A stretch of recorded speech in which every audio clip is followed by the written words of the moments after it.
Imagine being told the war is over, that your side lost, that the enemy now owns your streets, your schools, your fields, and your children's future. Imagine being handed a piece of paper that says surrender, and watching the men around you lay down their rifles one by one. Now imagine looking at that paper, looking at your mountains, and choosing to disappear into the jungle instead. That is exactly what tens of thousands of ordinary Filipinos did when Imperial Japan believed it had conquered an entire nation. They were wrong, and the price Japan paid for that mistake would echo all the way to the final days of the Second World War. When Japan launched its attack on the Philippines on December 8, 1941, just hours after striking Pearl Harbor, the combined Filipino and American forces fought with everything they had. The Battle of Bataan stretched far longer than Japan had ever anticipated, dragging on over 100 days beyond their original 50-day plan. But by April 1942, organized resistance on Bataan collapsed, and on May 6, Corregidor fell. By the end of that dark spring, Japan believed it had achieved total control over one of the most strategic archipelagos in the Pacific. What followed, however, was anything but submission. Even as formal surrender orders were issued, something remarkable was stirring in the mountains, the rice paddies, and the coastal fishing villages of the Philippine Islands. Soldiers who had survived Bataan refused to walk into captivity. American officers scattered across the islands began making contact with Filipino locals who were already organizing.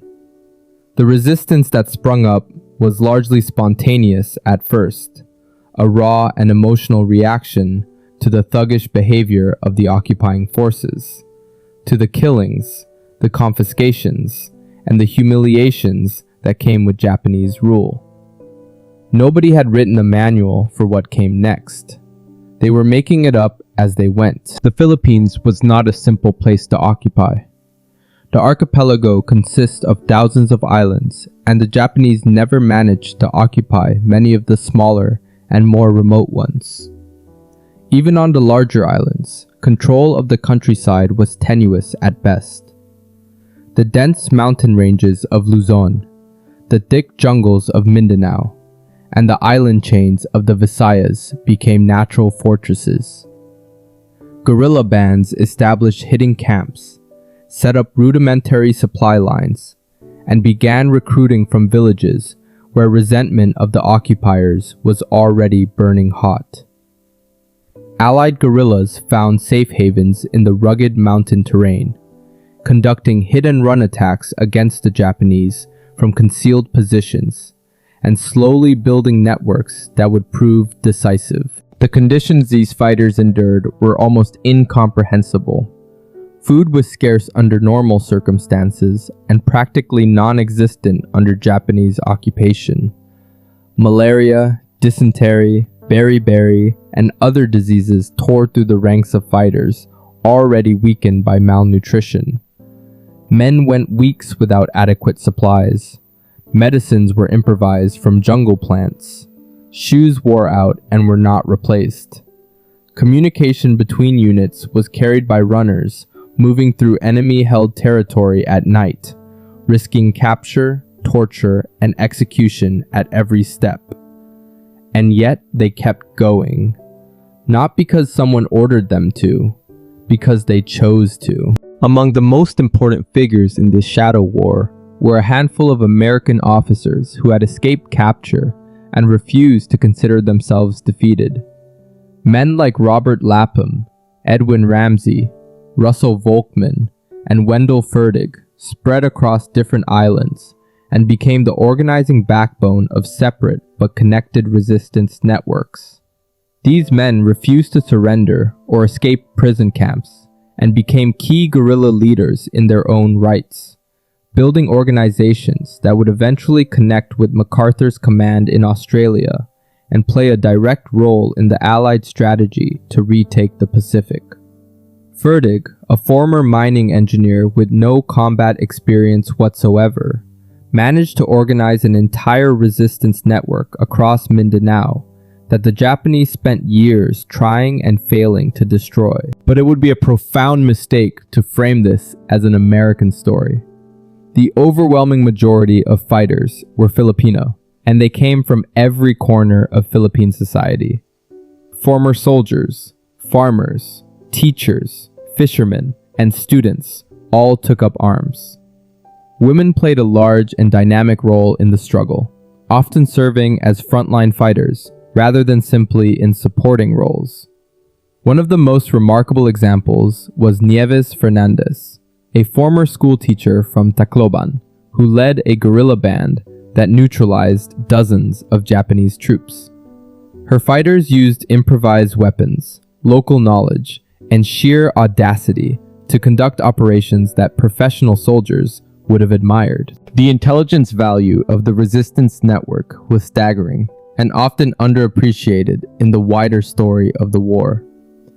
In one of the most remarkable intelligence coups of the Pacific War, guerrillas captured classified documents from a Japanese admiral's plane that crashed off Cebu, and managed to get those papers onto a submarine bound for Allied headquarters in Australia.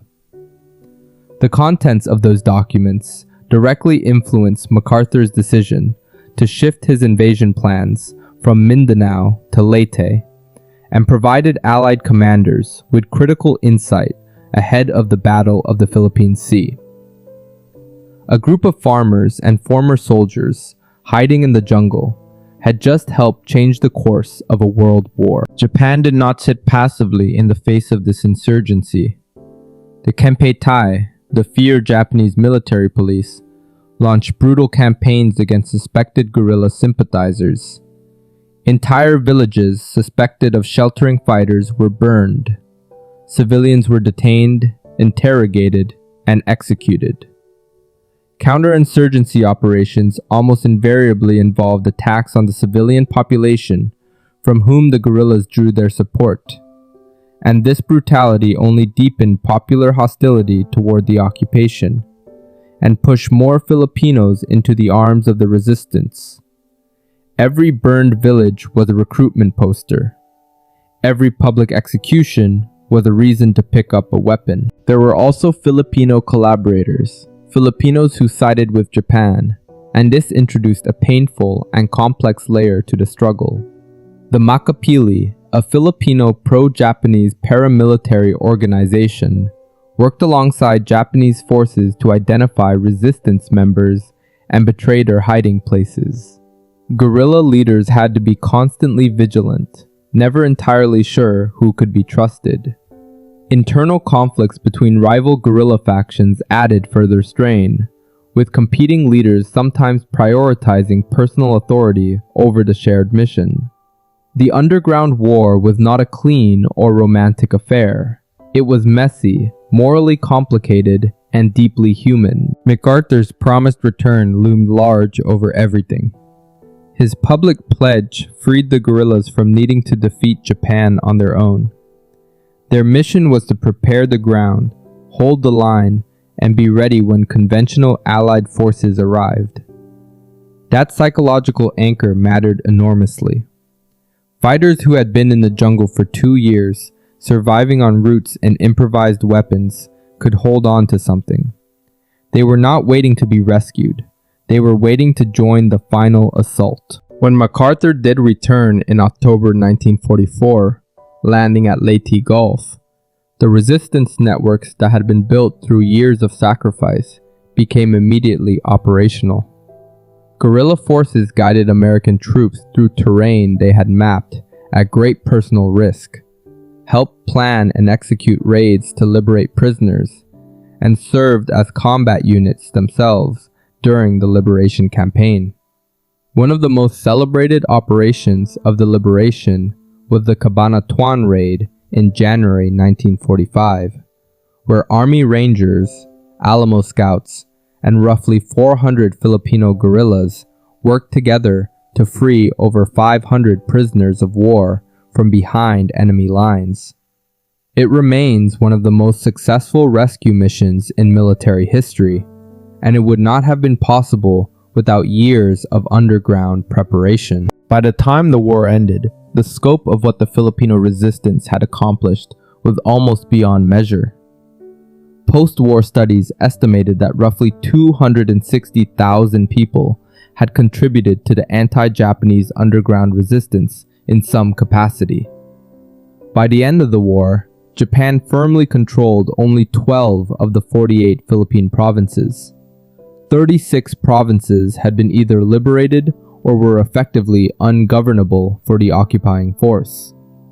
An empire that had swept across Southeast Asia in months had been unable to hold a single archipelago despite 3.5 years of trying. The story of the Philippine resistance is one of the most extraordinary chapters of the Second World War, and also one of the least told. It does not fit neatly into the big budget narratives of famous generals and naval battles. It is built instead from thousands of small decisions made by ordinary people under impossible pressure. A school teacher who decided to fight, a farmer who hid a radio, a fisherman who passed a briefcase to the right hands, a soldier who looked at a surrender order and chose the mountain instead. Each of those choices, made alone in the dark, added up to something that altered the course of history. Japan thought it had won the Philippines in the spring of 1942. The Philippines never agreed.